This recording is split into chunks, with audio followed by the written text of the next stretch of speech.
One Question is brought to you by Turnkey Search, a top industry search firm since 1996.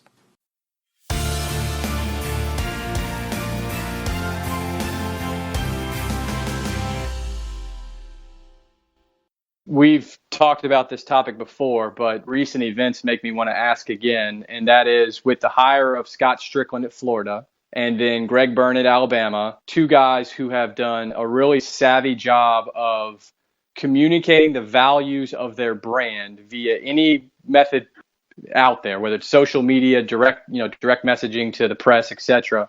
Is that just further emphasis to athletic directors today that is a piece of the puzzle you really have to master? Absolutely. And, you mentioned Scott and you mentioned Greg, and they are two of the very, very best communicators in all of college athletics. Now, there are others out there that do an excellent job as well, but those two in particular, they've really, really proven how important branding and communicating to your fans, to your alums, to your student athletes, to your coaches, how important that is. When you were in your heyday of leading Boston College 5-10 years ago, and the current platforms that were available from a communication standpoint, specifically social media, do you feel like that would have made your job harder? Would you have been able to embrace that as easily, or is that a generational thing? I think it's more of a generational thing, but I think that everybody has to adjust to the times. Change is inevitable, and things will be different 10 years from now than they are today. And you know what? It's really important that the athletic directors, adjust to the times, take advantage of the times, because if they don't, they'll be falling behind. You've had a really strong stretch here. Are you going to take a vacation after the Tennessee deal's done? You know what? I enjoy working. I really do. I think that if you work real hard at what you do, but you love it, it's really not work. This to me is fun. I'm able to stay in the game.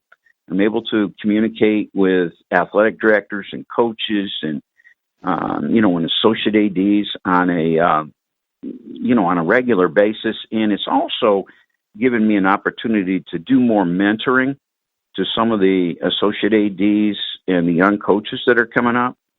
So I've really, really enjoyed that part. And this is vacation for me. So, when you love what you're doing, I really don't need a vacation.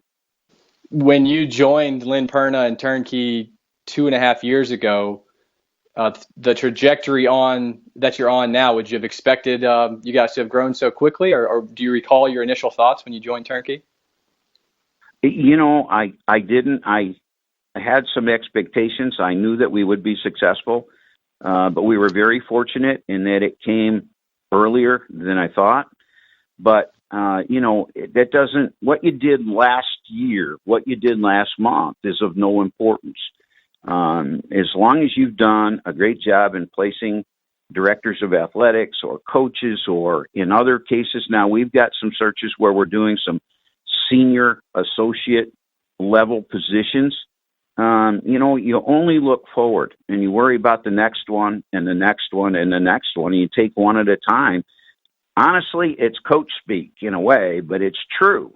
You deal with one search at a time. You try to do the very, very best you can, and then you worry about the next one. So we've been fortunate. We take nothing for granted. We continue to work harder than we've ever worked and enjoy it more than we've ever enjoyed it. Gene, how about some of the trend lines that you've observed maybe over the last year plus? Again, I think it's a question we touched on, but some time ago, and things are always changing. The industry develops. What are you seeing right now in trends of hiring athletic directors that is pronounced to you?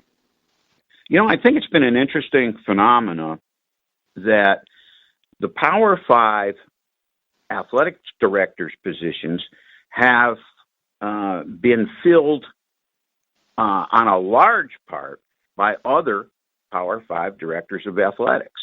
And I think it's an interesting phenomenon, but in today's world, a director of athletics staying 20, 25, 30 years, that's almost going to be non-existent. In the old days, you could do that. One of my predecessors, Bill Flynn, I believe he was at Boston College for 31 years or 33 years. I know John Toner was at Connecticut for years and years. And there were many others that were able to stay that long. Right now, the way things are, 7 to 10 years is about it for a director of athletics. And the people become tired of you. They want a new voice. They want somebody else to give them some leadership.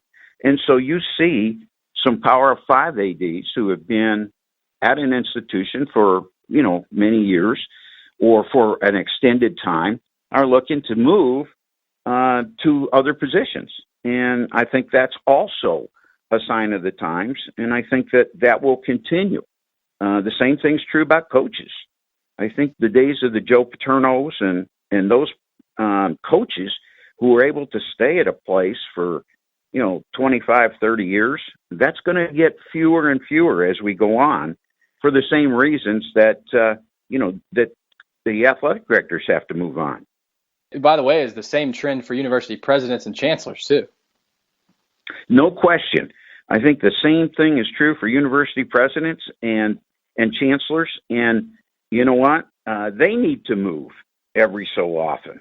And you know what? Change is good because somebody coming in might have some strengths that you don't have, or this particular man or woman might be good at something else. And change is good. It's good for the institution. It's good for everybody. And that's today's One Question, brought to you by Turnkey Search, a top industry search firm since 1996.